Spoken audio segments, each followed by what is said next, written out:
आई तुमच्या हातात काय आहे? हे हा अगं हे ना चॉकलेट आहे. हे चॉकलेट आहे ना गव्हाच्या सत्वापासून केलेले.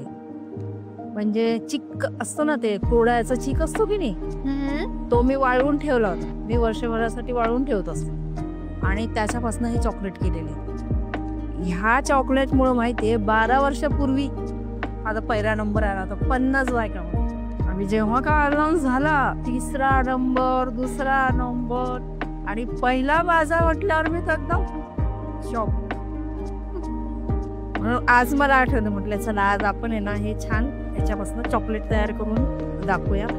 विशेष म्हणजे हे चॉकलेट आहे ना लहान मुलांसाठी खूप चांगलं आहे. तुम्ही बाहेर ना आणता कॅडबरीज खाऊ घालता, दुसरे कुठले कुठले चॉकलेट खाऊ घालता, त्याच्यापेक्षा हे करून जर खाऊ घातले ना ते एकदम पौष्टिक पण आणि त्यांना आवडेल सुद्धा.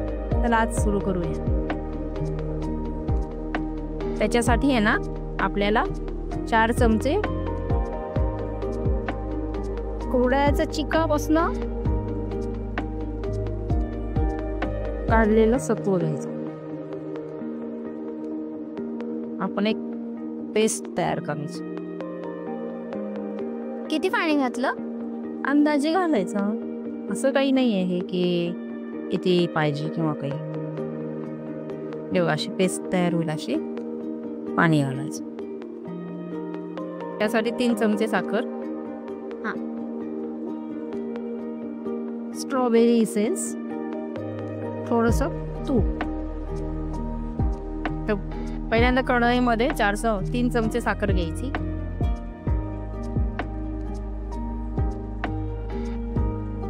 थोडंसं पाणी घालायचं, साखर उघडेल इतपत.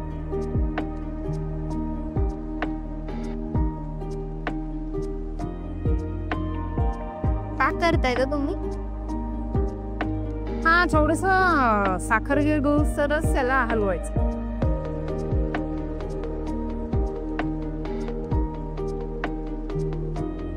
जरासं तूप घालायचं, जरासं. तुपाने काय होतं? तुपाने आहे ना एक त्याला छान चमक येते. आता हे बघा साखर आपली विरघळली. ठीक आहे, साखर जशी विरघळली ही जी आपण पेस्ट करून ठेवलेली होती ना ती घालूया.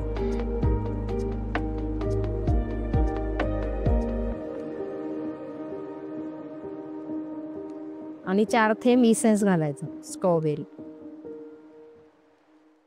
आणि त्याला पटापट ढवळायचं, नाहीतर मग गोळा इव्हनली होत नाही. हे बघा आता घट्ट घट्ट होत चाललंय ते. आपल्याला परत थोडंसं तूप घालावं लागेल.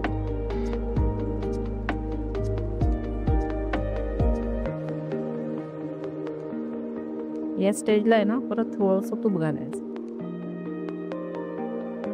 असं एकूण आपल्याला 1 चमचा तूप लागतं. थोडंसं अर्धा चमचा आधी जेव्हा आपण साखर विरघळतो तेव्हा. हे बघा कशी ग्लेज येते. हे बघा हा आपला गोळा तयार झाला. फुल जेलीसारखं दिसतंय. मुलांना, लहान मुलांना खाण्यासाठी किती योग्य आहे. आपणही खाऊ शकतो, असं नाही की प्रत्येक गोष्ट लहान मुलांसाठीच. कंटिन्युअसली हलवत राहावं लागतं. हो, नाही तर मग ते खाली लागले ना मग ते जळतं ना.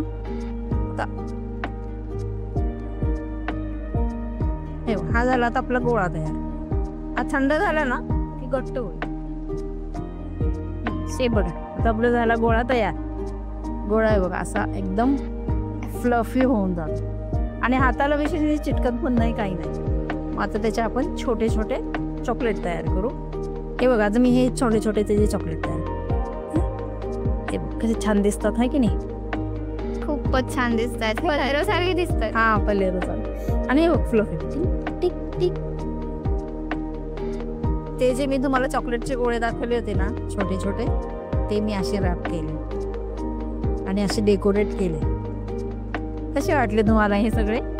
आईंची रेसिपी आवडली असेल तर लाईक शेअर सबस्क्राईब करायला विसरू नका. बाय.